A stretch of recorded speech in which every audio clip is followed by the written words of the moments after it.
দেৰগাঁৱৰ সেই দুৰ্ঘটনাত পতিত হোৱা প্ৰীতি শইকীয়া কদমানী ছোৱালীজনী বৰ্তমান গুৱাহাটীৰ GMCHত।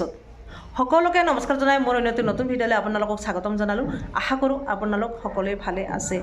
2024 চনটো বেয়াকৈ যাব নেকি বাৰু? ভাবিছিলোঁ নতুন বছৰ আহিছে, সকলোৱে বম চম ফুটাইছে, নিউ ইয়েৰ পালিছে, খানা খাইছে, বহুত আনন্দ উল্লাহেৰে নিউ ইয়েৰটো নতুন বছৰটো আদৰি লৈছে। কিন্তু নতুন বছৰতে 3 তাৰিখে যিটো ঘটনা ঘটিলে সমগ্ৰ অসম কঁপাই দিলে, সমগ্ৰ অসমত এটা দুখৰ জকাৰণি উঠিছে।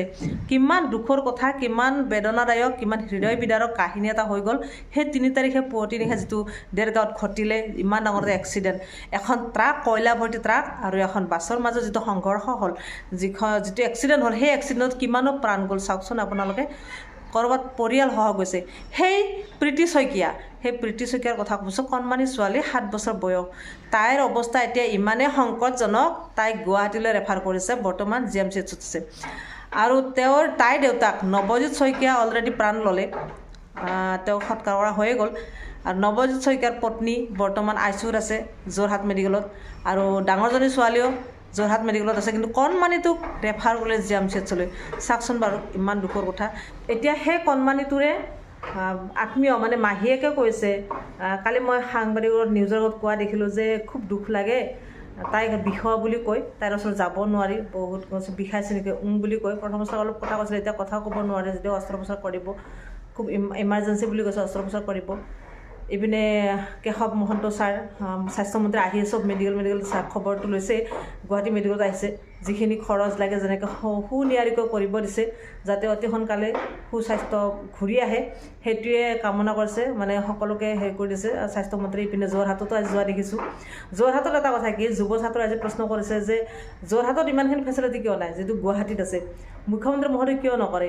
চাওক, ইয়াৰ পৰা পেচেণ্ট এটা ইমাৰ্জেঞ্চি লৈ যাব নোৱাৰে, কেতিয়াবা আধা ৰাস্তাতে ডেথ হয়, গতিকে ইমাৰ্জেঞ্চি ইয়াৰ পৰা ৰেফাৰ কৰি দিব, গুৱাহাটীলৈ লৈ যাম, বহুত দেৰি হৈ যায়। গতিকে আমি বিচাৰোঁ যোৰহাটত হওক। মই ভাবোঁ যোৰহাট নহয়, সমগ্ৰ অসমতে প্ৰতিখন মেডিকেলতে সকলো সুবিধা দিব লাগে আমাৰ মুখ্যমন্ত্ৰী মহোদয়। কাৰণ দূৰত গুৱাহাটীখন ইমান মাজমজিয়াতো নাই, কাৰণ শদিয়া বহু দূৰ ইয়াৰ পৰা, তিনিচুকীয়া বহুত দূৰ। তিনিচুকীয়াৰ মানুহজন যোন চিৰিয়াছ পেচেণ্টটো কেনেকৈ আনিব গুৱাহাটীলৈ? মই ভাবোঁ সমগ্ৰ মানে অসমতে প্ৰতিখন ডিষ্ট্ৰিক্টতে, প্ৰতিখন হস্পিটেলত মানে ফেচিলিটি দিব লাগে। কাৰণ কেতিয়া ক'ত কেনেকৈ এক্সিডেণ্ট হয়, কি হয়, কোনো ঠিকনা নাই। সেই দেৰগাঁৱৰ ঘটনাটো বহুত দুখৰ কথা। কেনেকৈ পৰিয়ালসহ নাইকিয়া হৈ গ'ল চাওকচোন। যিহেতুকে পিকনিক হয়, পৰিয়ালে যায়, টিলিঙা মন্দিৰত টিলিঙা বান্ধিবলৈ গৈছিল, কিন্তু এনেকুৱা নিয়তি নিষ্ঠুৰ, এনেকুৱা এটা দুখৰ দিন, দুখৰ সময় মানে ক'বলৈ ভাষা নাই। এতিয়া যোৱাকালি মই নিউজত পালোঁ, সেই প্ৰীতি শইকীয়াৰ ডাঙৰজনী ভনীয়েক যোৰহাট যিহেতুকে মেডিকেলত আছে, তাই অলপ সুস্থ হৈছে, খোজো কাঢ়িছে বুলি শুনিছোঁ। তাইক আজি ৰিলিজ দিয়া কথা, আজি ৰিলিজ দিলে ঘৰলৈ আহিব। কিন্তু ঘৰৰ মানুহে এইটো কথা কৈছে, তাইক কেনেকৈ বুজাম যে তোমাৰ দেউতা নাই, ঢুকালে সেই এক্সিডেণ্টত, তোমাৰ দেউতাক আমি শ্মশানত জ্বলাইছোঁ, কেনেকৈ বুজাম? কি অৱস্থা হ'ব? কান্দি কান্দি সকলোৱে মানে পাগল হৈ আছে। তাইক কেনেকৈ বুজাব? কেনেকৈ ক'ব যে তোমাৰ মাও মেডিকেলত আছে, ICUত আছে? কেনেকৈ ক'ব যে তোমাৰ ভনী মৃত্যুৰ সৈতে যুঁজি আছে গুৱাহাটী মেডিকেলত? মানে এনেকুৱা এটা পৰিৱেশত আছে এতিয়া ঘৰখনে। ঘৰতো তেওঁলোকৰ ফেমিলিটো এতিয়া তেনেকুৱাই, যিহেতুকে এজন গ'ল আৰু তিনিজনে এতিয়া 3খন হেৰিত আছে। যিহেতু তাই যদি ঘৰলৈ আহে, তেওঁৰ মাতৃ যোৰহাট মেডিকেল থাকিব আৰু ভনীজনী আছে গুৱাহাটীত, গতিকে তিনিজনীয়ে 3 জেগাত থকাৰ নিচিনা হ'ব। এতিয়া এনেকুৱা এটা দুখৰ কাহিনী, মানে সেই গাঁৱত, সেই এলেকাত চকুৰ পানীৰ বাদে আৰু আন একো নেদেখে আপোনালোকে। ইমান দুখ লগা, সমগ্ৰ অসম জকাৰি যোৱা এটা ঘটনাই এনেকৈ মানুহক কঁপাই তুলি গ'ল। এতিয়া চৰকাৰে SOP বহুত দিছে, কিন্তু সেই SOP কাম নিদিব। SOP এতিয়া দিলে কি হ'ব? আচলতে ৰাতি সেই ঘটনাটো কেনেকৈ ঘটিলে, এতিয়া আমি শুনিছোঁ কয়লাভৰ্তি ট্ৰাকখনৰ কাৰণেও হ'ব পাৰে। সম্ভৱ হ'ব পাৰে নহয়, মইতো আগৰ পৰা কৈছোঁ, কালি পৰহি নিউজটো পাই মই কৈছোঁ যে ট্ৰাকখনৰ ভুল। কাৰণ যেতিয়া বিপৰীত দিশৰ পৰা আহিব, অলপ শ্ল'লি আহিব লাগে, তীব্ৰ বেগেৰে আহিব নালাগে। তাতে আৰু কেঁচা কয়লা বোলে, এতিয়া কি বা কথা ইমানখিনি নাজানো বাৰু, ইমান ভিতৰলৈকে আমি নাযাওঁ। যিয়ে কৈছে, যি হেৰি কৰিছে আৰু যোনে যেনেকৈ চাব লাগে, জানিব লাগে, চাব যাব। কিন্তু আমি যিমানখিনি দেখিছোঁ, আচলতে ট্ৰাকখনৰ ভুল বুলি মই ভাবোঁ। বাছখনে গৈছে, পিকনিকত গৈছে, ফূৰ্তিত গৈছে। বাছৰ ড্ৰাইভাৰৰ টোপনি যিমানে নালাগক কিয়, ফূৰ্তিত টোপনি নাইকিয়া হৈ যায়। টোপনি লগা বুলি ক'লেও সেইটো বিশ্বাস নহয়। গতিকে ভাবোঁ, এতিয়া যিহেতুকে ট্ৰাক চালকো নাই, বাছ চালকো নাই, তাত যুঁজিবলৈ বা ক'বলগীয়া একো নাই। কিন্তু যিকেইটা প্ৰাণ গ'ল, প্ৰাণ হেৰালে, এইকেইটা পৰিয়াল, অন্য বাচি থকা পৰিয়ালখিনি আৰু কেনেকৈ চলিব আপোনালোকে চাওকচোন। যোৱাতে হাঁহি ধেমালি কৰি গৈছে আৰু এতিয়া এনেকুৱা এটা পৰিৱেশ।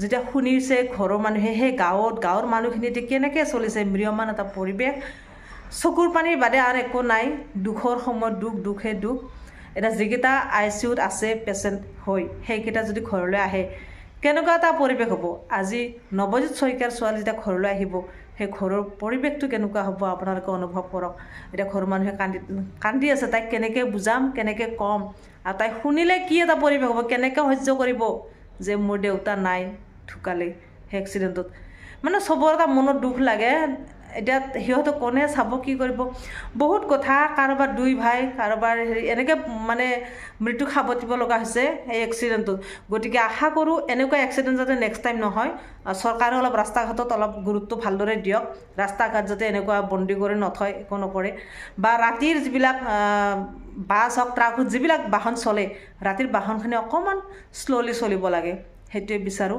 আৰু এনেকুৱা ঘটনা নেক্সট টাইম শুনিবলৈ আৰু কেতিয়াও আশা নকৰোঁ নালাগে আমাক এনেকুৱা ঘটনা বহুত দুখৰ কথা কেতিয়াও নহওক ভগৱানৰ ওচৰত প্ৰাৰ্থনা কৰোঁ এনেকুৱা আৰু ঘটনা হ'ব নালাগে অসমত গতিকে তাৰে বাবে সকলো মানুহে সজাগ হওক সাৱধানে থাকক এইখিনি কৈ আজি মই মোৰ ভিডিঅ'টো সামৰিছোঁ আজিলৈ বাই বাই